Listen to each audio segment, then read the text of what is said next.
हेल' लोगोफोर बे समाव नोंथांमोननि गेजेरावहाय फुंनि माखासे खौरांफोर जथायनानै लाबोनाय जादों दा बे जथायनाय खौरांफोरा मा जोबजासिम नायलांबा नुनो मोननाय जागोन दा फैदो फारि फारि नायलांदिनि मिथिखानायफोर मोनोबा स्किप खालामनानै बारलांनो हायो फार्स्टआव नुनो मोननाय जागोन नोंथांमोनहा चिरांनि बासुगाव नोगोरनि खोला थानाय तिलकगावन आरो सरायकनस्ट्रा गामिनि माइ गायग्रा हाखौ सिलिंखार खालामबाय खाथिजों बोहैलांनाय दुरामारि दैसाया होनदों दा मिथिनाय बादिब्ला बे दैखौ बान्दो होनानै लाखिदोंमोन सिगांनि समाव नाथाय दा देग्लायनि गोबां अखा हानायनि जाउनाव बानाजों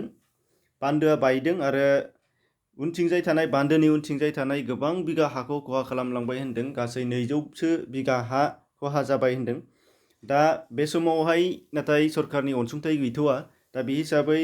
बिथांमोना गावसोरनो रायजोनि सुबुंफोरानो ज' जानानै बेखौ होबथानायनि राहा लानाय जादों नोंथांमोना सावगारियाव नायनानै हमनो हानाय जागोन दा बिनिफ्राय नेक्स्टआव दङ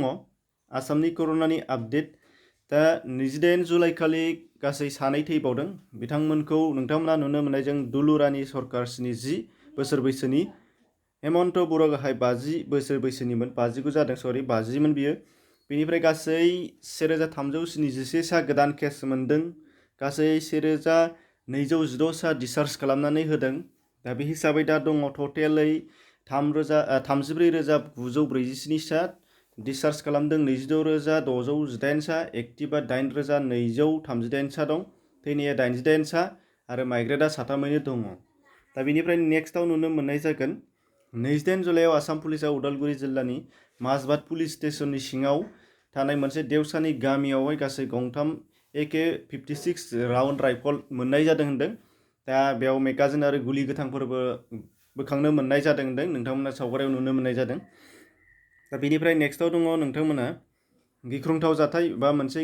सोमोनांथाव आरो गिथाव जाथाय जादों उत्तराखंडनि रुद्रपुर पुलिसनि सिङाव होनदों दा रुद्रपुर पुलिसआ बे सासे व्यक्तिखौ बाइक सालायनायखौ लाखिनो थिनदोंमोन होनदों नाथाय लाखिनो हायैयाव बाइक साबिजों बुदों होनदों जाउनाव बाइक साबिया बिथांनि खाफालाव हाबदों खावसे हाबनानै दं बख'नो हानाय जायाखै आरो बे भिडिअ'आ ससियेल मिडियानि गेजेरजों खोब भाइरेल जालांनो हमबाय जाथाया साननैसो सिगाङावनो जादों दा गिथावना माखासे पुलिसनि गाज्रि गोहोमनि सायाव जोङो नुनो मोनगासिनो थायो भिडिअ भाइरेल जानाय दा बेबो मोनसे बिनि थाखायनो जोङो सांग्रां जानांगौनि गोनांथि दं नेक्स्टआव नुनो मोननाय जागोन आसामाव दैबानाजों थैनाय सुबुंनि अनजिमाया बे बोसोरावहाय 28 जुलाइसिम गासै 104 सा जाहैबाय होनदों आरो दासिमबो 19,81,000नि बांसिन सुबुङा न' गारनानै दङ 1,03,000नि बांसिन हेक्टर हाया खहा जानानै दङ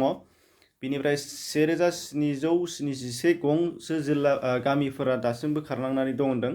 बेनिफ्राय 7,20,000नि बांसिन गेदेर थाखोनि जुनार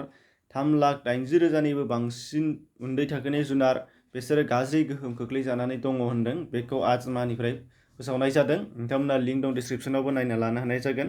दा बेखिनिमोन लोगो नोंथांमोन बेनि अनगायैबो नोंथांमोनहा फेसबुक आरो ब्लग बेयावबो नोंथांमोना फल' खालामनो हानाय जागोन बेखौ आंनि चेनेलनिखौ नोंथांमोना डिसक्रिप्शनाव लिंक दं बेजों थांनानै नायनो हानाय जागोन एसेनोसै गोजोन्थों